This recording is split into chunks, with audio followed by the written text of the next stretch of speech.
नमस्कार सगळ्यांना. तर हा किनारा आहे पश्चिम बंगालचा. तर आम्ही इथं आलेलो आहोत समुद्र किनाऱ्यावर. थोडा वेळ इथं थांबलो, फोटो वगैरे काढले सगळ्यांनी. पाण्यामध्ये पण लाटामध्ये सगळे पाहत होते सगळीकडून. त्याच्यानंतर आम्हाला जायचं होतं कोणार्क सूर्य मंदिराला पश्चिम बंगालमध्ये. तर आता इकडे आम्ही आलेलो आहोत. तर मस्त असं कोणार्क सूर्य मंदिर आहे. तर इथं आहे ना, हे चक्र दिसतंय ना, तर आपल्या 10च्या नोटीवर आहे. म्हणजे 10 रुपयाची जी नोट आहे ना, त्याच्यावर छापलेलं आहे.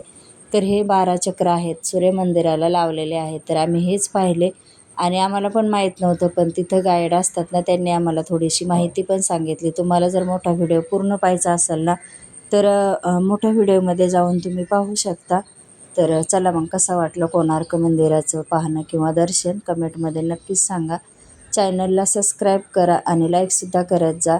तर आता आम्ही इथं सगळीकडून फिरून पाहणार आहोत. त्याच्यानंतर मग फोटो वगैरे सगळे काढतात, शूटिंग पण काढतात. साईडने सुद्धा खूप छान असं गार्डन केलेलं आहे त्यांनी. तर चला मग, परत भेटूया पुढच्या मिनी ब्लॉगमध्ये.